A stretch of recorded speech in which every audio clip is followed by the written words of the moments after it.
बांग्लादेश से ये बड़ी खबर है। बांग्लादेश में हालात आउट ऑफ कंट्रोल हो गए।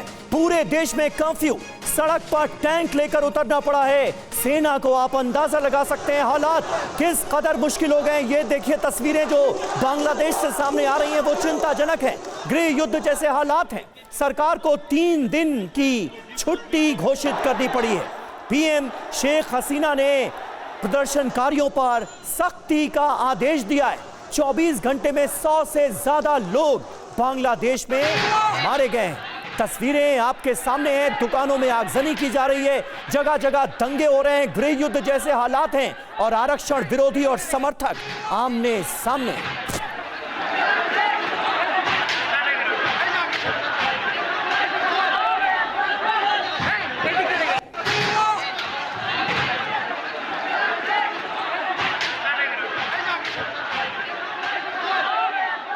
तो ये तस्वीरें आप देखिए किस तरीके से आरक्षण की आग में जल रहा है बांग्लादेश के कई शहर, बांग्लादेश की राजधानी, हर तरफ से ऐसी ही तस्वीरें सामने आ रही है जहां प्रदर्शनकारी छात्र सड़कों पर उतर आए हैं, हाथों में हथियार लिए हुए, तोड़फोड़ कर रहे हैं, आगजनी कर रहे हैं और इस दौरान कई लोग बुरी तरीके से जख्मी हुए हैं, कईयों की मौत हो गई है।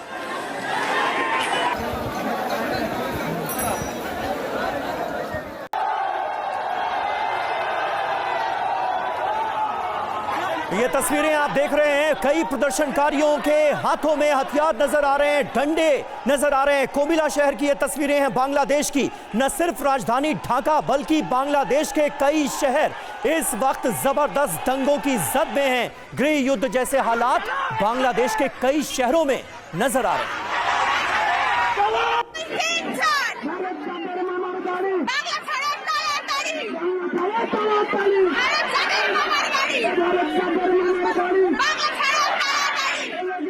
तो तस्वीरें आपको दिखा रहे हैं कोमिला शहर बांग्लादेश का, किस तरीके से इस वक्त हिंसा की आग में झुलस रहा है, तोड़फोड़ हो रही है। सड़कों पर उतरे छात्र लगातार अपनी मांगों को लेकर प्रदर्शन कर रहे हैं और मार्च को ये लीड करती हुई महिलाएं तस्वीर में आपको नजर आ रही हैं। कुल मिलाकर यहाँ पर सरकार के खिलाफ जोरदार प्रदर्शन हो रहे हैं। सरकार ने ऐसे में कर्फ्यू यहाँ पर लागू कर दिया क्योंकि हालात बद से बदतर होते हुए बांग्लादेश में नजर आ रहे हैं।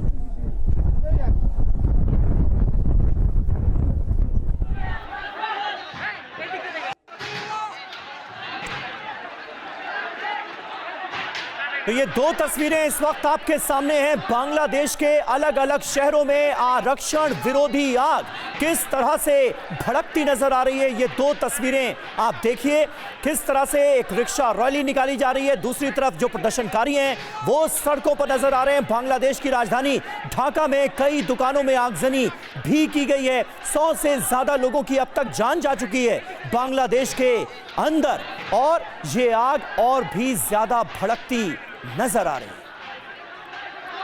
अब आपको बता देते हैं कि बांग्लादेश में ये जो हालात बने हैं वो कैसे बिगड़े, इसको भी समझना आपके लिए जरूरी है। तो आपको बता दें सरकारी नौकरी में 30% आरक्षण का जो फैसला है उसको लेकर इस विरोध की आग को देखा गया था भड़कते हुए। आजादी की जंग में दरअसल लड़ने वालों के परिवार वालों को, रिश्तेदारों के लिए ये कोटा किया गया था जिसको लेकर पूरे विरोध की शुरुआत हुई है। आपको बता दें ये जो फैसला है इसे सुप्रीम कोर्ट ने पलट दिया। नौकरी में 93% कोटा मेरिट बेस पर रखा।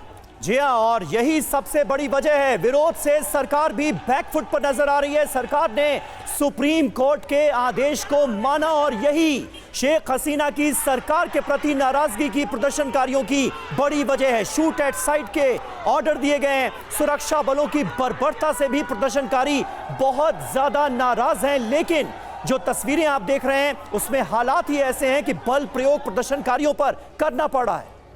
तो प्रदर्शनकारियों की मौत के बाद आर पार की जंग जैसे हालात है। अब शेख हसीना के इस्तीफे की मांग पुरजोर तरीके से बांग्लादेश में उठ रही है जिसको लेकर लोग सड़कों पर उतरे हुए। जी हाँ, और हमारे साथ इस वक्त तमाम खास मेहमान मौजूद हैं। उनसे आपका तारुफ करा दें। Lieutenant general VK. चतुर्वेदी साहब हमारे साथ मौजूद हैं। निनाद सेठ हमारे साथ मौजूद हैं, विदेश मामलों के जानकार। कुलदीप सिंह शेखावत वरिष्ठ पत्रकार यूके से हमें ज्वाइन कर रहे हैं और सलीम रजा वरिष्ठ पत्रकार हैं बांग्लादेश से, लाइव थोड़ी देर में हमारे साथ जुड़ेंगे। लेकिन चतुर्वेदी साहब, मैं सबसे पहले आपके पास आऊंगा।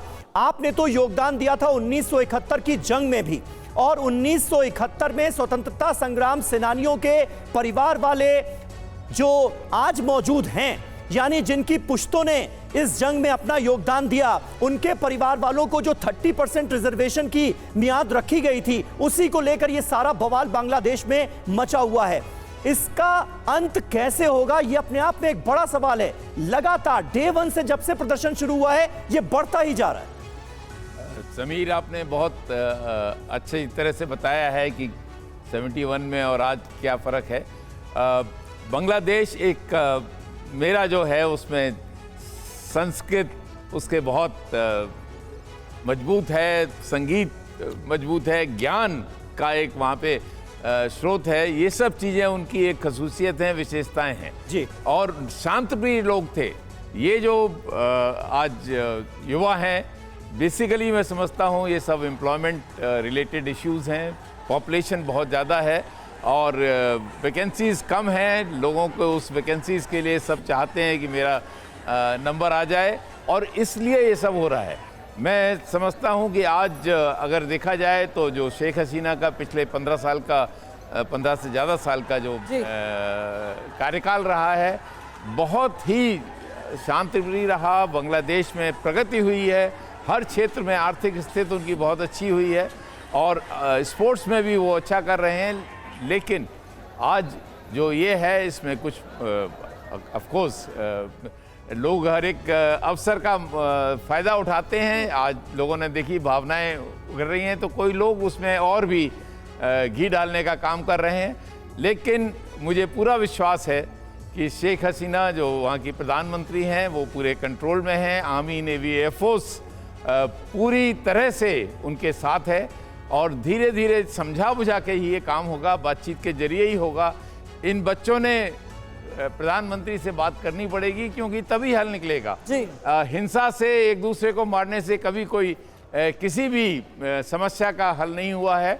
बातचीत से ही होगा और बातचीत ही करनी चाहिए। बड़ी बात आप कह रहे हैं कि बातचीत से ही इस समस्या का हल निकलेगा।